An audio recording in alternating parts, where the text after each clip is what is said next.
Shops and establishment act जो कर्नाटका में है, उसके द्वारा एक लेटेस्ट नोटिफिकेशन आया है जिसमें ये क्लियर कट परमिट किया गया है कि 24/7 जो है किसी भी प्रकार का ऑर्गेनाइजेशन है जो रजिस्टर्ड है under shop and establishment act के अंतर्गत, वो सभी नेक्स्ट 3 इयर्स तक ओपन रख सकते हैं। तो उसके लिए क्या टर्म कंडीशन उसको हम लोग यहाँ पे देख लेते हैं, और इसमें हम नोटिफिकेशन भी ऐड कर देंगे तो आपको किसी भी प्रकार की कठिनाई नहीं होगी।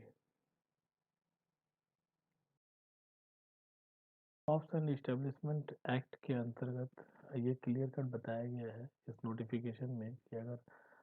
10 और मोर पर्सन्स एम्प्लॉयड है, अगर किसी ऑर्गेनाइजेशन या शॉप्स में जो Karnataka shops and establishment act के अंतर्गत रजिस्टर्ड हैं, तो वो अपने ऑर्गेनाइजेशन को या शॉप को 24/7 बेसिस पे all days through out the year next 3 years तक ओपन रख सकते हैं। तो उसके लिए क्या नोटिफिकेशन में टर्म्स कंडीशन है उसको हम लोग यहाँ पे देख लेते हैं। फॉलोइंग कंडीशंस क्या क्या है, तो सबसे पहले यहाँ पे पहला कंडीशन ये है कि एवरी एम्प्लॉयर को, जो भी एम्प्लॉय है उनको रोटेशनल बेसिस पे 1 डे वीकली हॉलीडे देना है,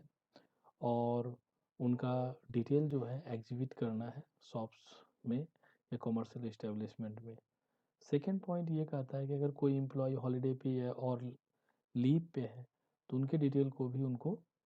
एग्जिबिट करना है शॉप्स या कॉमर्शियल इस्टेब्लिशमेंट में। और थर्ड पॉइंट ये कहता है कि अगर कोई एम्प्लॉय ओवर टाइम कर रहे हैं तो उनका ओवर टाइम का जो भी वेजेज आता है as per the payment of wages act के अकॉर्डिंग उसको उनके सैलरी अकाउंट या सेविंग अकाउंट में क्रेडिट करना है। क्वेश्चन नंबर 4 में ये बताया गया है कि एम्प्लॉयर को किसी भी एम्प्लॉय को अलाउ नहीं करना है 8 आवर्स से ज़्यादा काम करने के लिए एक दिन में, और 48 आवर्स इन ए वीक। और अगर वो ओवर टाइम कर रहा है तो मैक्सिमम उस दिन का जो एक्सीडिंग टाइम होगा 10 आवर्स का होगा। और अगर नेक्स्ट 3 मंथ का अगर इसमें कैलकुलेशन किया जाए तो मैक्सिमम 50 आवर्स का हो सकता है। और नेक्स्ट पॉइंट नंबर 5 में ये बताया गया है कि अगर कोई एम्प्लॉय हॉलीडे और आफ्टर नॉर्मल ड्यूटी आवर्स के बाद विदाउट प्रॉपर इंटेंट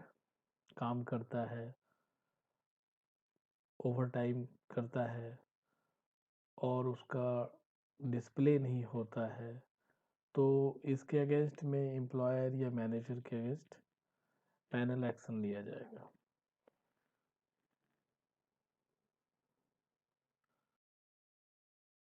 कंडीशन में जो कंडीशन नंबर 6 है इसमें क्लियर कट बताया गया है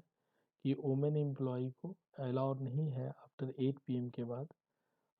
काम करने के लिए किसी भी ऑर्गेनाइजेशन में।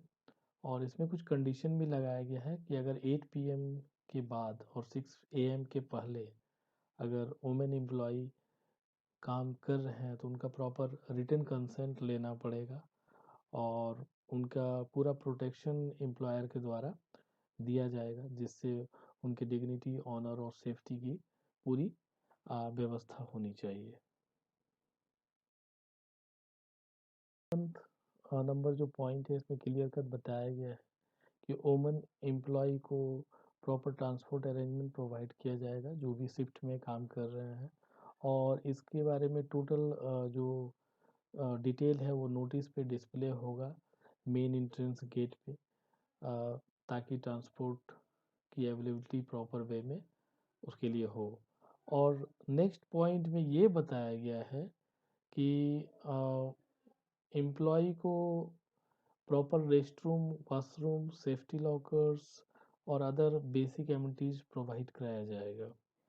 9th नंबर में ये बताया गया है कि एम्प्लॉयर के द्वारा जो भी वुमेन एम्प्लॉय है उनके लिए proper internal complaint committee against sexual harassment act के अंतर्गत गठित किया जाएगा और इसको ऑपरेट किया जाएगा। तो देखिए कंडीशन नंबर 10 में ये बताया गया कि जो भी एवं 1 to 9 जो टर्म एंड कंडीशन है उन सभी का जो इम्प्लीमेंटेड हुआ है और उसको ट्रीट किया जाएगा as addition of Karnataka shops and establishment act के तहत और वर्कमेंस कंपनसेशन एक्ट जो 1923 है उसका उसमें इसको ऐड किया जाएगा सारे टर्म कंडीशन को और उसके अकॉर्डिंग ही हम लोग को फॉलो करना है। 11th नंबर जो कंडीशन है उसमें ये बोला गया है कि हम लोग को अगर violation of any स्टेटरी provision or any of the above terms and condition noticed by the inspector or other necessary panel action, so they will take the uh, action against it, against employer or manager as laid down in the Karnataka Shops and Commercial Act। तो हम लोग को उसको follow करना है, नहीं तो action लिया जाएगा और उसका जो भी पैनल होगा उसका हम लोग को फॉलो करना